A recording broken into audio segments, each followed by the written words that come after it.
तलाक जीवन को सीख देने वाली कहानी। पति पत्नी में ना जाने इतने झगड़े कब बढ़ गए कि बात तलाक तक पहुंच गई। परिवार और रिश्तेदार भी आग में घी डालने का काम कर रहे थे। पति के तरफ के लोग पत्नी को दोषी बता रहे थे और पत्नी के तरफ के लोग पति को दोषी बता रहे थे।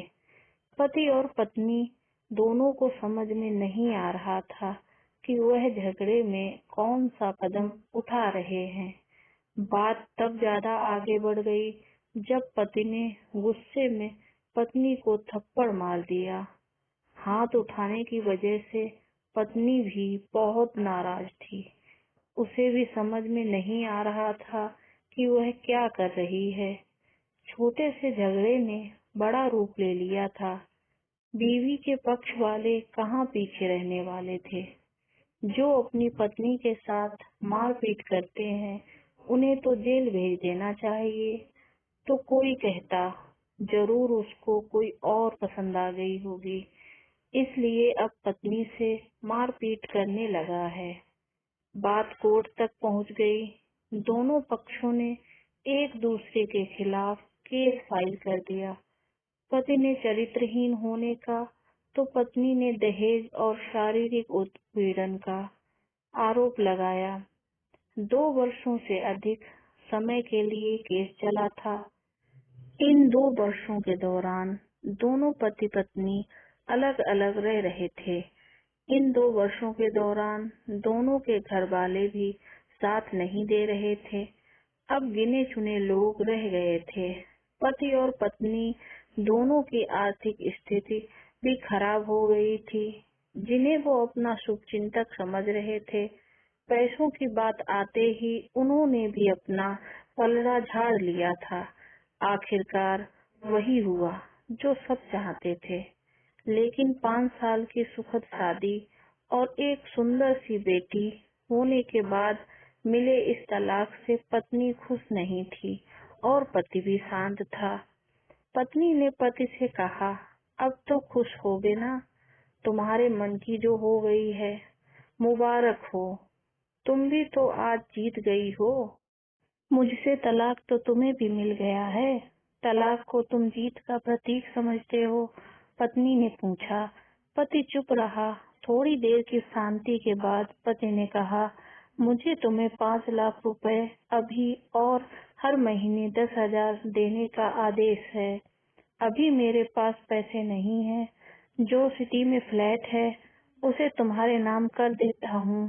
पत्नी बोली, लेकिन उस फ्लैट की कीमत तो 20 लाख की है।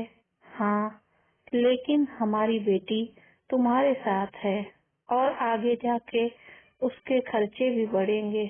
तुम्हें थोड़ी आसानी होगी। पति ने कहा, नहीं नहीं, मुझे सिर्फ 5 लाख ही देना और तुम हर महीने 10,000 तो देने ही वाले हो। मैं मैनेज कर लूंगी। अगर 5 लाख नहीं है तब भी कोई बात नहीं। पत्नी बोली। दोनों फिर से शांत हो गए। पति सोचने लगा, कितनी भोली है, समझदार है। ये तो कुछ समय पहले तक मेरी पत्नी थी और अब अनजान ये वही है जो कम से कम खर्चे में घर चलाती और पैसे बचाकर मेरे जन्मदिन पर हमेशा मेरे लिए नए कपड़े लाती। कभी बीमार भी हो जाती तो पैसे बचाने के लिए घरेलू नुस्खों से अपना इलाज कर लेती। मगर घर में कोई और बीमार होता तो तुरंत डॉक्टर के पास लेकर जाती। मेरी हिम्मत मारी गई थी जो मैं इतनी बड़ी गलती कर बैठा। पत्नी के दिमाग में भी उथल पुथल चल रही थी। अभी भी वैसा ही का वैसा ही है। पहले भी खुद से ज्यादा हमारे बारे में सोचता था और अब भी वही कर रहा है। पता नहीं कौन सी मनहूस घड़ी में झगड़ा कर बैठी। पति ने मौन तोड़ते हुए पूछा, अब तुम्हारे कमर का दर्द कैसा है? ज्यादा तकलीफ तो नहीं होती? पत्नी हल्का मुस्कुराई और बोली, अभी भी होता है। तुम बताओ, तुम्हारा अस्थमा कैसा है? अब पत्नी ने पूछा। पति, अक्सर इन्हेलर भूल जाया करता हूँ, याद दिलाने के लिए तुम जो नहीं हो। पति बोला। पत्नी के आंखों से आंसू आ गए। वो बोली, तुम्हें मेरे चरित्र पर सवाल नहीं उठाने चाहिए थे, तो ये परिस्थिति नहीं आती। हाँ, मैं जानता हूँ, तुम बहुत अच्छी हो, मुझसे गलती हो गई, बहुत बड़ी। मैं लोगों के बहकावे में आ गया था।